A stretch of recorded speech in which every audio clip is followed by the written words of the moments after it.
राष्ट्रवादी काँग्रेसचे आमदार रोहितदादा पवार आपल्याबरोबर आहेत। दादा, आज महत्त्वाची बैठक पार पडली। सकाळी एक चर्चा होती की पक्ष जो आहे तो काँग्रेसमध्ये विलीन केला जाईल। या बातम्या ज्या आहेत त्या जाणून बुजून पेरण्यात आल्या किंवा अफवा पसरवण्यात आल्या असं तुम्हाला वाटतं? आता आम्ही तिथं आत बसलो असताना व्हॉट्सअपवर अशा प्रकारच्या बातम्या आमच्याकडे आल्या, म्हणजे आम्हालाच आश्चर्य वाटलं।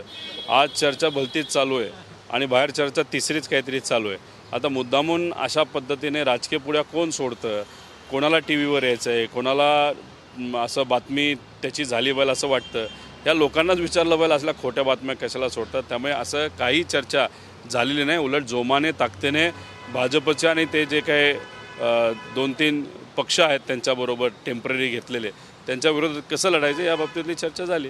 लोकसभा निवडणुकीच्या दृष्टीनं आज साहेबांकडून नेमका काय सूचना करण्यात आलेल्या आहेत? महाविकास आघाडी म्हणून पुढच्या निवडणुकीला तुम्ही कसं समोर जाल? आगामी राज्यसभेची निवडणूक तोंडावरती आहेत।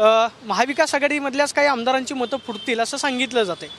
आता अशोक चव्हाण भाजपसोबत गेलेले आहेत, त्यांच्यासोबत काँग्रेसचे काही आमदार जातील असं सुद्धा सांगितलं। थोडेफार होतील ना, का नाही होणार? आता पैसा मोठ्या प्रमाणात वापरला जातोय, दडपशाही केली जाते, त्याच्याचबरोबर कुठंतरी ईडी इतर गोष्टींचं भूत दाखवलं जातं आहे। ह्याला घाबरून काही लोक जरा असतात मनातून जरा कमकुवत, असे निर्णय कदाचित घेऊ शकतील, पण त्याचा प्रभाव हा मतावर होईल असं वाटत नाही। थोडेफार इकडे तिकडे होतील, पण जेवढे काही आपले ठरलेले उमेदवार आहेत राज्यसभेचे ते तरी निवडून येतील। तुम्हाला शंका आहे की राज्यसभा निवडणुकीमध्ये महाविकास आघाडीमधल्या आमदारांची मतं फोडली जातील? नाही, मला एक असं वाटतं की येत्या काळामध्ये भाजप फक्त चव्हाण साहेबांवर थांबतील असं नाही, अजून काही लोकांना ते आपल्याकडे घेतील।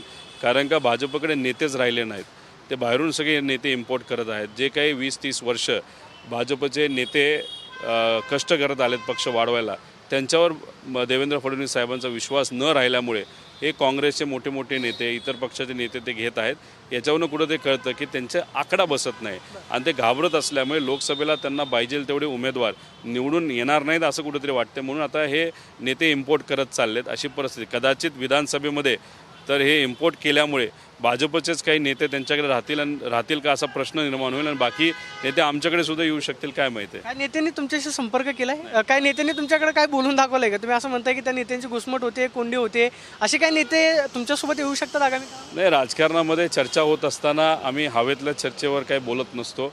काही ठराविक सर्कलमध्ये जी चर्चा होती तेवढी फक्त बोलत असतो। अशा प्रकारची चर्चा नक्कीच भाजपमध्ये।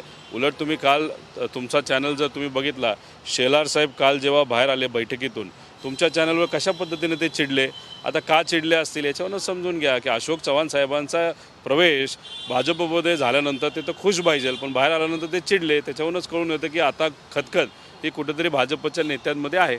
अशोक चव्हाण असं म्हणतात की मी मोदींचं काम पाहून प्रभावित झालो आणि आता मला हा निर्णय घ्यावा लागला। आता कसं, हे सगळे नेते जर ब्रिटिश काळामध्ये असते तेव्हा ते म्हणले असते की विकासासाठी आम्ही ब्रिटिश बरोबर गेलो।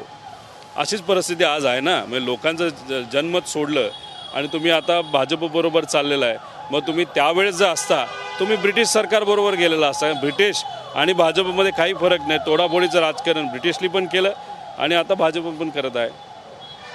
साहेबांची धास्ती जी आहे ती अजूनही सत्ताधाऱ्यांना वाटते असं वाटतंय का? कारण सातत्यानं ते पवार साहेबांना आवाहन करतायत की वय झालेलं आहे, तुम्ही आता कुठंतरी थांबण्याचा निर्णय घेतला पाहिजे। विशेषतः प्रफुल्ल पटेलांनी जे ट्विट केलेलं होतं ते खरं तर ट्विट तुम्ही रिट्विट केलं की ते असं म्हणतात की वय हे फक्त आकडा आहे। तोच खरं तर शरद पवारांच्या बाबतीमध्ये अजित पवार गटातले किंवा सत्ताधारी पक्षातल्या नेत्यांनी विचारात घेतलं पाहिजे। आता त्यांच्याबद्दल काय बोलणार? त्यांना कशाचंच काय पडलेलं नाही। त्यांना फक्त सत्ता, पैसा, ताकद, पॉवर आणि जे लोक त्यांच्याबरोबर आलेले नाहीत त्यांना राजकीय दृष्टिकोनातून संपवण्याचं एवढंच त्यांच्या डोक्यामध्ये। याला आपण सोप्या भाषेत अहंकार म्हणतो। अहंकार असणाऱ्या लोकांबद्दल आपण काय बोलणार? आपण साधी माणसं आहोत, साधे कार्यकर्ते आहोत, आपण लढत आहोत, आपण विचाराला पक्के आहोत। आम्ही सर्वजण आदरणीय पवार साहेबांकडे त्यांचं वय बघण्यापेक्षा त्यांचं काम बघून आहोत, त्यांचे विचार बघून आहोत, लोकांचं जनमत बघून आहोत। तसंच लोकांनी आम्हाला निवडून देत असताना रोहित पवारकडे बघून निवडून दिलेलं नाही, नाहीतर सुनील भुसारांकडे बघून निवडून दिलेलं नाही। त्यांचं आमचं सगळ्यांचं कार्य होतं, पण साहेब यांचं प्रतिनिधित्व करत आहेत। साहेबांनी 60 वर्षामध्ये त्या महाराष्ट्रासाठी राजकीय दृष्टिकोनातून, सामाजिक दृष्टिकोनातून खूप काही केलं, मग आम्हाला निवडून दिलं। आता निवडणूक लढत असताना जर साहेबांमुळे आम्ही निवडून आलो असेल आणि सत्तेसाठी आणि पैशासाठी आम्ही जर आज साहेबांना सोडलं तर घरचेच आम्हाला माफ करणार नाही, सामान्य लोक सोडून द्या। उद्धव ठाकरेंनी देवेंद्र फडणवीसांचा उल्लेख फोडणवीस असा केलेला आहे, तुम्हाला सुद्धा तसंच वाटतं? माझं मत आहे या नेत्यांबद्दल जास्त बोलून जास्त विषय आणि वेळ घालवण्यात अर्थ नाही. उलट देवेंद्र फडणवीस साहेबांबद्दल बोलायचं झालं तर एवढंच बोललं पाहिजे की त्यांनी राजीनामा दिला पाहिजे. महाराष्ट्रामध्ये जी गुंडाशाही वाढलेली आहे, गुंडांना जे काही मोकळीक आज दिली जाते आणि लोकसभेसाठी आणि विधानसभेसाठी तुम्ही गुंडांचा वापर करणारे हे स्पष्ट आहे. तर या गोष्टीसाठीच देवेंद्र फडणवीस साहेबांनी कुठेतरी राजीनामा होम मिनिस्टरशिपचा दिला पाहिजे. शेवटचा प्रश्न, पार्थ पवारांचं नाव जे आहे ते राज्यसभेच्या उमेदवारीच्या बाबतीमध्ये चर्चेमध्ये आहे की कदाचित राष्ट्रवादी काँग्रेस अजित पवार गटाकडून त्यांना राज्यसभेमध्ये पाठवलं जाऊ शकतं? असू शकतं. राज्यसभेवर विचारवंतांना पाठवलं जातं, अभ्यासू लोकांना पाठवलं जातं, ज्याच्यामुळे राज्यसभेमध्ये फायदा हा होऊ शकतो.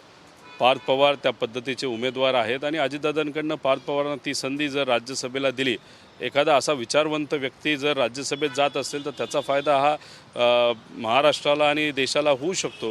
हे जर मत अजितदादांचं असेल तर त्यांना पाठवावं, तो त्यांचा व्यक्तिगत विषय आहे. आता आपण पाहतोय की राज्यसभेमध्ये विचारवंतांना पाठवलं जातं आणि त्याचा फायदा जो आहे तो राज्यसभेमध्ये होईल अशी उपरोधिक टीका रोहित पवारांनी केल्याचं पाहायला मिळते. कॅमेरा पर्सन विकेश्वर, मी प्रदीप कापसे, TV9 मराठी, पुणे.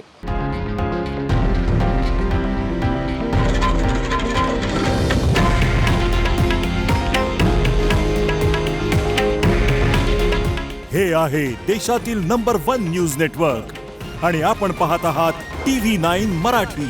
काळजी तुमची, हित महाराष्ट्राचं.